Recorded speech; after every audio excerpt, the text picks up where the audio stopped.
Akhir-akhir ini kita banyak disuguhi tentang berita-berita KDRT.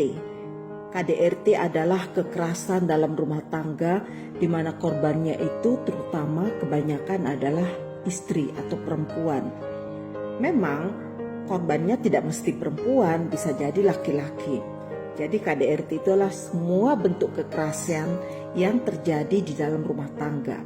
Karena itu korbannya bisa istri, bisa suami, bisa ayah, bisa ibu, bisa anak-anak, juga bisa pekerja rumah tangga, ya bisa juga anggota keluarga lainnya. Tetapi umumnya yang terjadi dalam masyarakat kita, itu korbannya kebanyakan adalah perempuan, yaitu istri. Mengapa ini terjadi? KDRT itu umumnya terjadi karena ada relasi kuasa yang timpang, di mana relasi suami istri itu tidak adil, artinya tidak setara. Ya, karena itulah pentingnya kita membangun kesetaraan gender di dalam keluarga, di mana suami istri itu merasa diri sama-sama setara di dalam kehidupan keluarga. Setara itu bukan berarti yang satu kurang ajar terhadap orang lain, no. Ya, jadi setara itu mereka saling mencintai dengan tulus, saling menghargai, saling menghormati, saling membantu. Jadi seperti yang diajarkan di dalam Islam, ya, Islam itu sangat luar biasa, ya. Ayat-ayat Al-Quran itu misalnya ada ayat mengatakan hunna libasulakum wa antum libasulahunna. Ini luar biasa loh. Jadi dalam Al-Quran itu ada ayat yang menjelaskan bahwa kalian para istri itu adalah pakaian buat para suami. Sebaliknya suami juga adalah pakaian buat para istri. Jadi pertanyaan kritisnya, kenapa Al-Quran menggunakan kata libasun untuk mengilustrasikan relasi suami istri? Apa artinya libasun? Pakaian. Nah, secara sosiologis pakaian itu berguna untuk atau berfungsi sebagai untuk melindungi. Jadi istri melindungi suami, suami juga melindungi istri. Jadi nggak benar itu pandangan mengatakan suami itu pelindung istri. Ya, tetapi dua-duanya adalah saling melindungi. Kemudian pakaian juga membuat kita tuh percaya diri.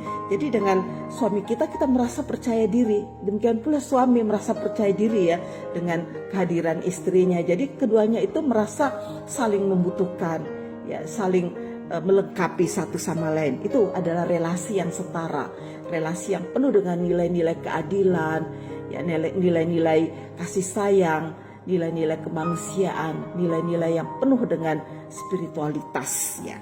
Nah, sekarang kenapa sih banyak istri yang memilih bertahan dalam kehidupan KDRT? Jadi kebanyakan kasus-kasus yang muncul itu ya karena keberanian seorang istri untuk mengungkap, ya, masalahnya atau mengungkap kasusnya. Karena kebanyakan istri itu memilih diam dan menganggap hal ini adalah sebuah takdir yang sudah menjadi ketentuan hidupnya. Bahkan sebagian perempuan, ya, menganggap bahwa kasus-kasus KDRT itu sengaja menjadi ujian untuk dirinya dan dia kelak akan mendapatkan pahala di surga. Aduh, tolong deh, ya, jangan berpandangan bodoh seperti itu, karena Tuhan juga tidak pernah menjanjikan surga dengan cara kamu diam. Karena dengan diamnya kamu itu berarti kamu memberikan kesempatan untuk pelaku melakukan hal-hal yang lebih parah lagi, dan bahayanya kalau itu ditonton oleh anak-anak. Anak-anak akan melanggengkan, ya, perbuatan kekerasan itu sebagai hal yang lumrah. Ingat, ya, semua bentuk KDRT itu banyak bentuknya, ya. Ada kekerasan berbentuk fisik, kekerasan yang berbentuk psikis, ada kekerasan yang bersifat pengetatan dalam hal ekonomi, ada kekerasan bersifat seksual, macam-macam bentuknya. Tapi semua bentuk kekerasan itu harus dipahami sebagai sebuah kejahatan kemanusiaan. Itu adalah sebuah pelanggaran hukum. Itu adalah sebuah tindak pidana. Itu adalah sebuah perilaku yang dikecam oleh ajaran agama manapun.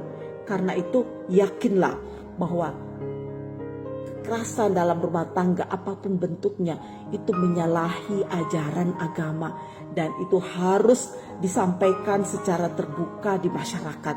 Nah, kebanyakan orang tuh malu menyampaikannya, ya, malu menyampaikan itu karena dianggap itu akan merusak nama baik keluarga. No, kalau kamu mendiamkannya itu akan terjadi terus, ya, dan jangan berharap bahwa seseorang itu akan berubah, ya, karena itu pikiran kita itu harus dibuka, ya.